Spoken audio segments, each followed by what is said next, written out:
आज का हमारा टॉपिक है रिसर्च अचीवमेंट्स। ये टॉपिक मेरा आपसे शेयर करने का सिर्फ मकसद ये था कि मैं आप लोगों को बता सकूं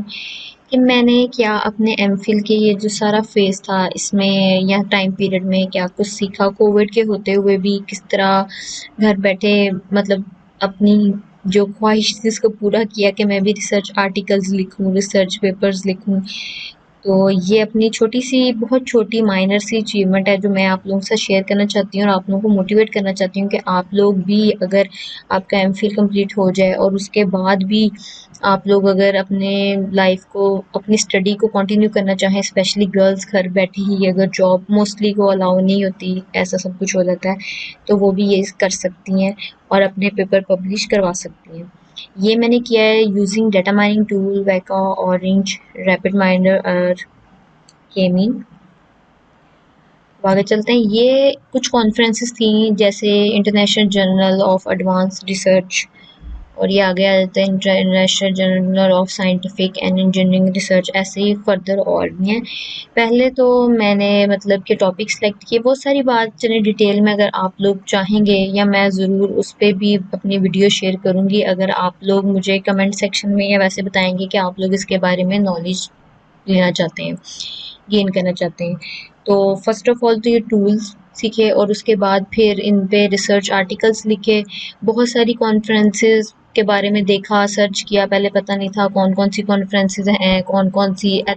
ऑथेंटिक हैं, क्योंकि बहुत सारी प्राइवेट भी होती हैं, बहुत सारी गवर्नमेंट की भी होती हैं और कुछ फेक भी होती हैं जो सिर्फ पैसे लेने के लिए सारा काम करती हैं। तो शुरू में हमें भी, मेरे ग्रुप फेलोज और मुझे भी इस चीज़ के बारे में नहीं पता था। तो उसके बाद फिर हमने जब ये कॉन्फ्रेंसेस देखी रैंडमली, जब हमने थोड़ी सी सर्चिंग की तो हमें पता चला और हमने जो पेपर लिखे थे वो यहाँ पे भेजे और एक्सेप्ट हुए। और एक्सेप्ट भी ये है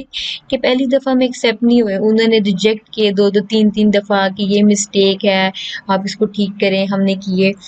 तो एक मिस्टेक हम लोगों से ये हुई थी कि हमें ये पता ही नहीं था कि ये जो है रिसर्च आर्टिकल्स एक कॉन्फ्रेंस में जब आप भेज देते हैं या किसी जर्नल में आप भेज देते हैं तो आप दूसरे में भेजते हैं तो ये एक्सेप्ट नहीं होते। मतलब वो कह देते हैं कि ये इसका प्रोसेस एक में चल रहा है तो आप दूसरे में नहीं भेज सकते और बाय डिफ़ॉल्ट आप ये देख रहे होंगे कि आप ये सोचेंगे कि सारे एक में भेज दिए। तो ये दरअसल हमें पता ही नहीं था और हमने जो लिखे थे वो शौकिया शौकिया में, जिस तरह न्यू न्यू बच्चे होते हैं एमफिल के, न्यू न्यू कोई काम किया होता है तो शौक में जी सारे एक कोई भेज देते हैं। तो फिर आप लोग इस बारे में मुझसे डिटेल में पूछेंगे तो मैं आप लोगों को बताऊंगी कि उसके बाद हमने सर्चिंग की और हमें पता चला कि कैसे आप फाइंड कर सकते हैं कि कौन सी कॉन्फ्रेंस है जो सही है, जो असल है, जो पैसे नहीं ले रही आपसे हटे आ रही है और जो गवर्नमेंट की भी है और जिससे आप पेपर एक्सेप्ट करवाने की भी आपको मतलब बड़ी डिमांड आती है कि अच्छा इस कॉन्फ्रेंस में आपका फलाना पेपर या इस जर्नल में आपका एक्सेप्ट हुआ है कि नहीं। तो ये टूल्स थे जो मशीन लर्निंग के हमने सीखे और उसके बाद उस पर काम किया। पहला ये था जिसमें हमने ऑरेंज को यूज़ किया था और डेटा माइनिंग का टूल है इसको यूज़ किया था और डायग्नोस किया था डायबिटीज डिजीज़ और ये इस कॉन्फ्रेंस में एक्सेप्ट हुआ था, वो भी दूसरी या तीसरी दफ़ा रिजेक्ट होने के बाद, पहली दफ़ा में कभी भी नहीं होता। तो उस सेकंड ये वाला पेपर था जिसमें हमने फ्रॉड डिटेक्शन किया था, online transaction using machine learning algorithms, मतलब 2-3 एल्गोरिदम्स यूज़ करके उसमें एक्यूरेसी को एनालाइज़ किया था कि किसकी बेटर एक्यूरेसी आती है, कौन बेटर फ्रॉड डिटेक्ट कर सकता है ऑनलाइन ट्रांजैक्शन के ज़रिए। उसके बाद एक ये किया था ऑरेंज टूल यूज़ करते हुए, ये भी डेटा माइनिंग के टूल हैं। ये टूल प्रोग्रामिंग फ्री है, ये बड़ी खुशी की बात है क्योंकि बहुत सारे लोग मेरी तरह के जिनको प्रोग्रामिंग नहीं आती वो कहते हैं हाय हमने अब सीएस तो कर लिया, अब एमफिल भी कर लिया, अब हम इस फील्ड में कैसे चलेंगे, हमारा तो कुछ नहीं बना। तो उनके लिए खुशखबरी कि ऐसे बहुत सारे टूल्स हैं, आप लोग मुझसे पूछेंगे मैं आपको डिटेल में भी बताऊंगी कि कौन कौन से हैं जो मैंने भी सीखे और मुझे भी फ़ायदा हुआ और अभी भी मैं सीख रही हूँ। ये भी नहीं कि मुझे बहुत एक्सपीरियंस है क्योंकि मैं खुद एक स्टूडेंट हूँ,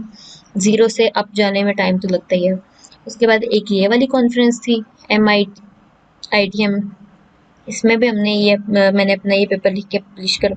करवाने का सोचा था पर उनकी प्राइसेस इतनी थी कि मैंने कहा चले एक्सेप्ट हो गए यही बहुत है, क्योंकि एज अ स्टूडेंट हम लोगों के लिए बहुत मुश्किल होता है कि हम लोग इतने डॉलर्स दे के पब्लिश करवा सकें।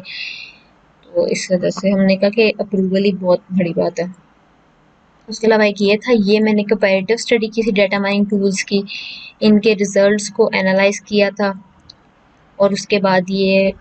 बताया था कि कौन इनमें से बेस्ट रिजल्ट देते हैं। तो मतलब कि इन शॉर्ट ये कि आप लोग ऐसे अपने बहुत सारे पेपर अच्छी अच्छी कॉन्फ्रेंसेस में लिख सकते हैं और आप आगे भेज भी सकते हैं और इंशाल्लाह आप इसमें कामयाब भी हो सकते हैं। और आप पहले आप टूल सीखें या आप रिसर्च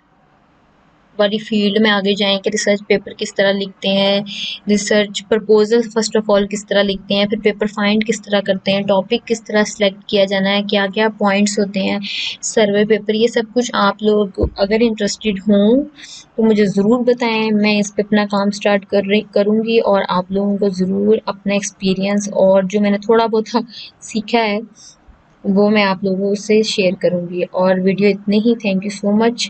मेरी अचीवमेंट्स को देखने के लिए। और अगर आप लोग भी कुछ मुझसे पूछना चाहते हैं या कुछ जानना चाहते हैं या मुझसे थोड़ा सा सीख के कि और आप भी मुझसे अच्छा करना चाहते हैं तो ज़रूर मुझसे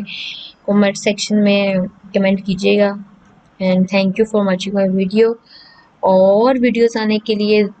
ज्वाइन भी कीजिएगा मुझे और सब्सक्राइब भी कीजिएगा मेरे चैनल।